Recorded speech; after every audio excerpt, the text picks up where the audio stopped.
Agano ni mfumo wa maisha ya kiroho, ni mfumo wa kiroho unaokutambulisha katika kile Mungu amekuitia, alichokukusudia. Agano ni mfumo wa kimbingu juu ya maisha ya kiroho. Unatembea kwenye agano lipi kimbingu? Unatembea kwenye agano lipi kama mfumo wa kiroho la giza? Yaani kuna maagano ya giza na ya kimbingu. Inawezekana haujui kama uko kwenye agano la mifumo ya kiroho la giza, na inawezekana haujui kama uko kwenye agano la mifumo ya kiroho nuruni. Mfumo huu umebeba baraka na watu. Mfumo huu umebeba vitu na watu. Vyote viko ndani ya mfumo wa kiroho unachoitwa agano. Mtu mwenye agano la umaskini haolewi na tajiri. Mtu mwenye agano la kufeli hakutani na mtu mwenye roho ya mafanikio. Aliyefungwa katika agano la kufeli hakutani na mtu wa kumtoa mahali pale, mpaka ameanza safari ya kutoka mwenyewe. Yaani ameamua kujitoa kwenye agano, ndiko Mungu anakukutanisha na watu sahihi. Ila kama umekaa nyumbani ukasema mimi nitakutana tu na mume aliyebarikiwa, lakini kwenye lango la family linazungumza habari ya umaskini, atakuja mume fukara asiye na vision, atakuja mtu amebeba roho za mauti, amebeba roho ya magonjwa ya ukimwi, amebeba roho ya kuua vision, na chochote ulicho nacho kitazidi kudestroy. Haiwezi kutokea kwa bahati mbaya kabisa ukutane na huyo mtu, haiwezekani. Kila anayekuja, hata kama kwenye biashara, atakuachia maumivu. Anakuja kama nani? Anakuja kama mharibifu, sababu ya agano la uharibifu. Hilo agano litasema huyu tunampeleka wapi? Tuna manabii wetu ambao wana agano na kushimwa, aende kwao akapate amani pale, awe mtumishi pale. Nyota yake tumebeba, kibali tumechukua, miaka tunakula, magonjwa yamemkalia, mauti inampesa, vitu vinaharibika, ila ana amani ya kubaki pale kwa sababu ya agano. Ni mfumo wa kiroho unaotembelea katika vitu. Ni mfumo wa kiroho unaweza kusababisha matokeo ya baraka. Nazungumza hiki ili uweze kunielewa vizuri kabisa. Bwana Yesu asifiwe. Bwana Yesu asifiwe. Amina. Nikisema matokeo ya agano, naanzia hapa. Kuna watu wana agano na huduma, cheki uwezo wa kufanikiwa. Kuna watu wana agano kabisa la baraka, cheki uwezo wa kufanikiwa. Usije pesi, nazungumza hivi, usije ukalala kwa sababu una agano. Nataka unielewe, usije ukalala kwa sababu una agano na mtu, usije ukalala kwa sababu una agano na Mungu, usije ukalala kwa sababu una agano na patano, kwamba Bwana amekuthibitisha wewe ni mtumishi wake, alafu ukasema nitafanikiwa kwa umekaa. Mimi ni nani? Ni mwana wa agano. Katika madhabahu ipi? Elio lango. Mimi ni nani? Ni mwana wa agano. Sijui kama kuna Mungu ananielewa. Na hapa ndiko watu wengi wanaharibika. Mungu alijaribu kunifundisha, akanielekeza, akaambia watu wengi wanapotea hapa. Mimi Mungu nayatazama haya katika agano la mtu. Agano lilobeba matokeo yake ni nini? Agano limebeba watu, agano limebeba utajiri, limebeba mali, limebeba fedha, limebeba majumba, limebeba magari, limebeba kila aina ya vitu vizuri kwa ajili ya kile kitu Mungu amekusudia. Hawezi akakuita kuwa mtumishi pasipo agano, ila matokeo ya agano ili kitabu cha Kumbukumbu la Torati 8:18 inakufunulia siri. Inakufunulia Biblia chacha. Biblia inasema, ndio, bali utamkumbuka Bwana Mungu wako katika agano, maana ndiye akupaye nguvu za kupata utajiri. Katika nini? Ili alifanye imara agano lake alilowapa baba zako kama nchi leo. Funika Biblia yako. Utamkumbuka Bwana. Mimi ni nani? Mimi ni mtumishi wa Bwana. Mimi ni nani? Mimi ni mtoto wa kinabii. Mimi ni nani? Ni mtu niliyebarikiwa. Nina agano na Mungu la utajiri. Nina agano la kuwa mtu aliyeokolewa. Kuokolewa kwenye ni agano. Yaani kuokolewa kwenye unakuwa ndani ya agano la baraka katika imani. Imani ipi? Ndani ya Kristo Yesu. Kwa ahadi ipi? Ya Ibrahimu. Kama haujui kudai baraka kwa njia ya agano, sosi iko katika kuokoka. Inawezekana haujui kabisa kama una agano na Mungu katika utajiri. Tembelea imani ya kuokolewa. Tembelea imani ya kumkiri Kristo Yesu. Alafu uanze kudai baraka kwa njia ya ahadi itokanayo na nani? Na ahadi. Sisi tu warisi wa baraka kwa sababu ya ile ahadi itokanayo na Mungu kwa njia ya baba wa imani aitwaye Ibrahimu kwa kizazi na kizazi. Amen. Amen. Amen. Amina. Hii ni kodi na kufungulia. Yeye Bwana ndiye akupaye nguvu ya kupata utajiri. Nataka uende kiroho, ujitazame una agano gani na Mungu, alafu mwambie Bwana, nimekukiri kuwa Bwana na Mwokozi. Mimi ni mtoto agano katika imani na nataka matokeo, maana utalifuta. Nisikilize, kwenye agano tafuta nguvu ya utajiri. Hiyo ndio siri yako. Kwenye agano lilo nalo la utumishi, tafuta nguvu ya utajiri. Kwenye agano umeitwa kuwa mchungaji, umeitwa kuwa mwana maombi, umeitwa kuwa nani kwenye madhabahu, tafuta siri hii nakupa. Tafuta nguvu ya Mungu kukupa utajiri. Hautaimarika kwenye hicho kiti bila utajiri. Hautaheshimika kwenye hicho kiti bila utajiri. Hautaheshimika bila utajiri. Package.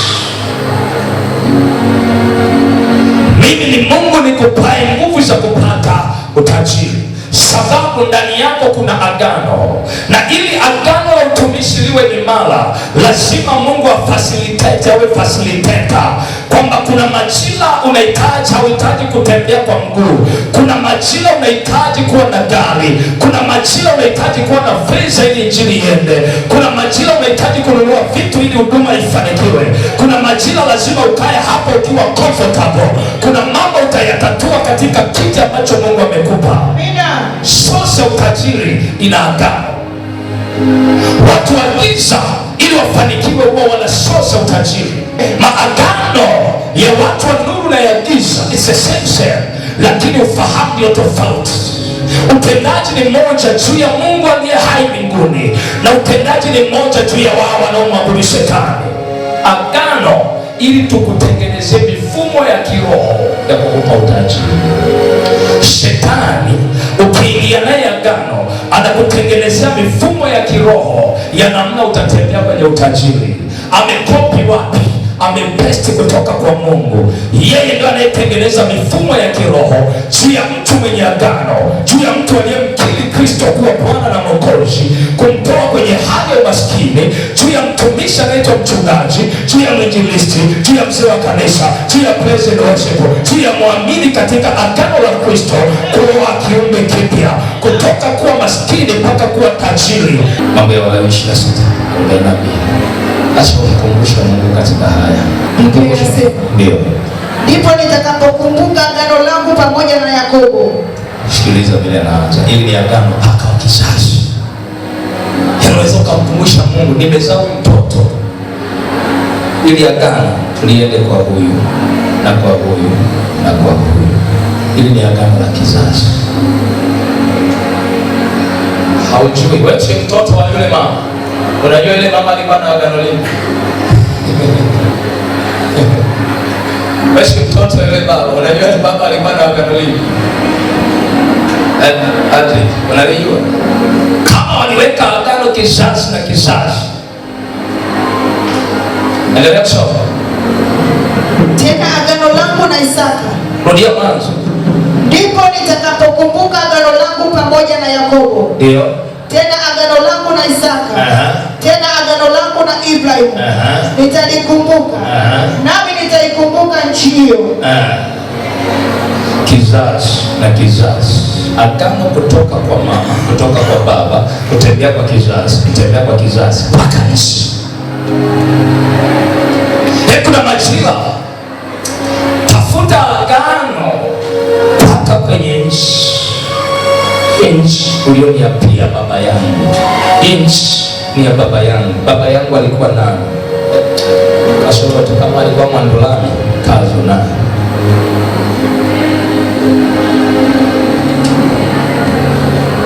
Kama baba alikuwa Mwandulami, Mwanzo 12 na kuhusu toka wewe kwenye malango ya baba yako, nenda mpaka mahali nitakapokuambia, mahali hapo nitalikuza jina lako. Usije ukadai kuongezeka kwenye ardhi ya tena baba yako. Chana kabisa. Utajuaje kama uko umefungwa kwenye kifungo cha family? Ni kuota moja. Unajua mkoani kwenu pale mahali pazuri kwa unapapenda, watu wanapita, panaitwa njia panda, center, yani pale kamji kazuri, pale watu wamekaa makutaniko, gari zinaenda gari zinarudi. Kama ni mtaani pale palikuwa palichangamka, lakini forward njia panda. Kila mara ukianza kuomba habari ya hatua za baraka, jambo jipya linaanza, unaota huko nyumbani Tabora wapi? Pale Kiloleni forward. Umekaa pale unashangaa.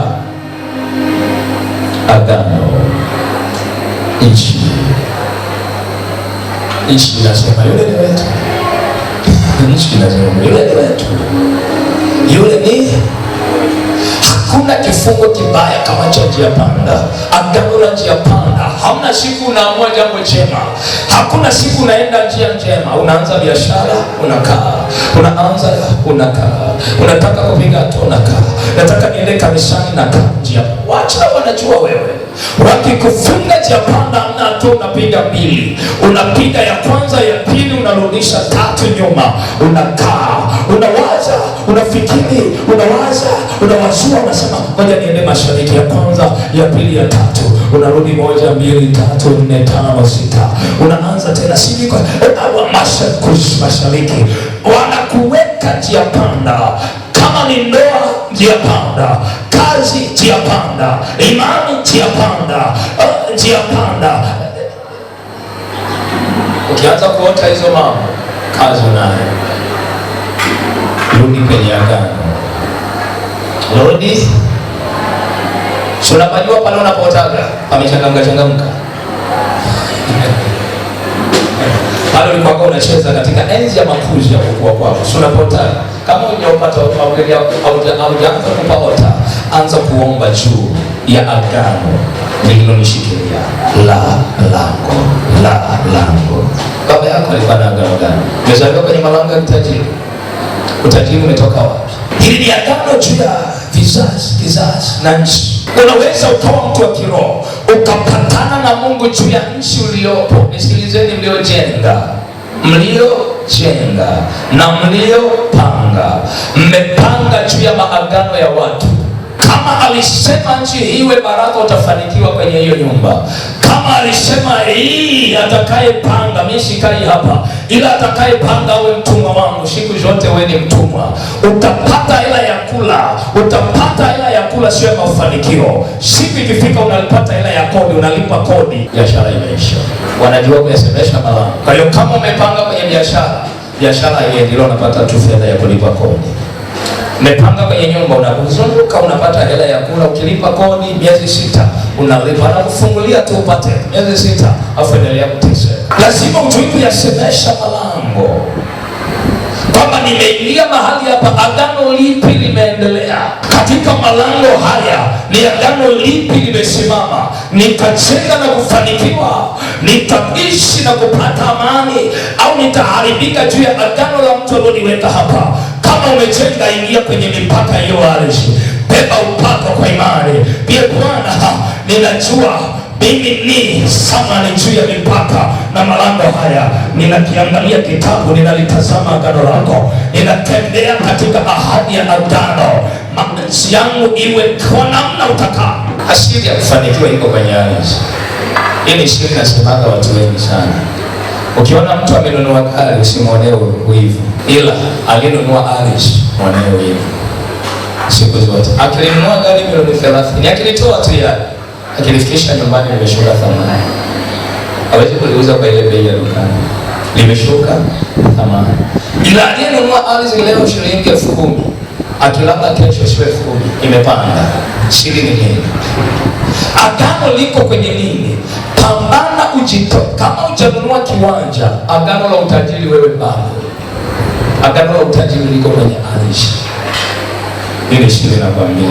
Kama una mume mwambie hivi, mume tunapambana. Wenye siri ya utajiri hawana siri ya utajiri katika magari. Ukiona mtu ana siri ya utajiri kwenye magari, bado hajawa tajiri. Siri ya utajiri iko kwenye ardhi. Alianza kununua ardhi. Biblia inasema, ndio, walakini nitalikumbuka agano langu, nililolifanya pamoja nawe, katika siku za ujana wako. Katika siku, muulize jirani yako, katika ujana wako una agano gani Bwana alilolifanya na wewe? Yaani kijana wa leo, kumbuka agano, litakusaidia nyakati za uzee na uzao wako.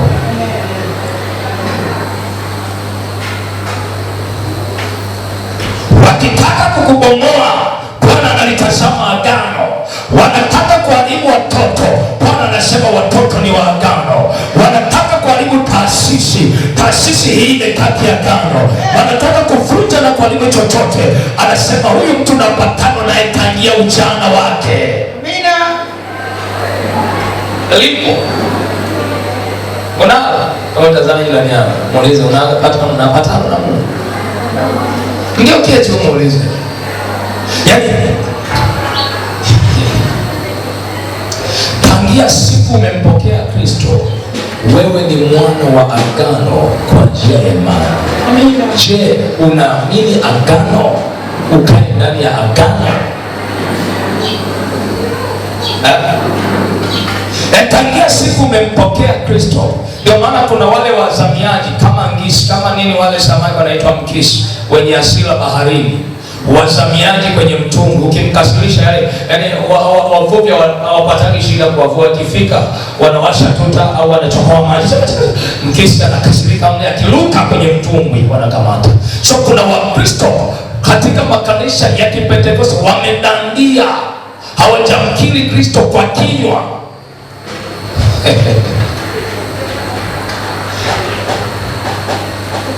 Hivi unafikiri mimi leo ningekuwa na lile dhehebu la baba na mama, alafu nikadandia tu kwenye Upentekoste, Roho wa Mungu hajanibatiza kwa roho wala kwa maji, alafu kinywa changu hakijamkiri kwa kinywa, leo ningesimama kukuhubiria kwa mamlaka ya nani? Umempokea nani? Huyu Yesu tunamjua. Huyu Yesu mapepo ya sasa tunamjua. Aliyekupa mamlaka ya kuhubiri wewe ni nani?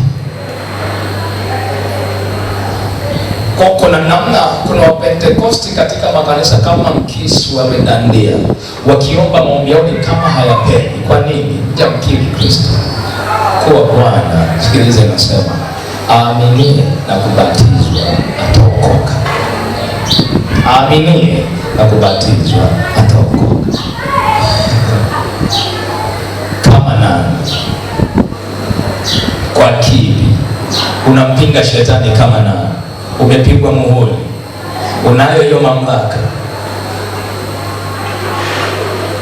Sema Yesu nisaidie. Yesu nisaidie. Siku ya leo niondolea aibu.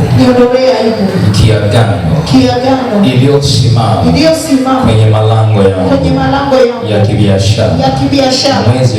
Mwezi huu katika jina la Yesu sitatembea na aibu yoyote na anguko lolote kukataliwa kokote, giza lolote, kushindwa kokote, katika jina la Yesu.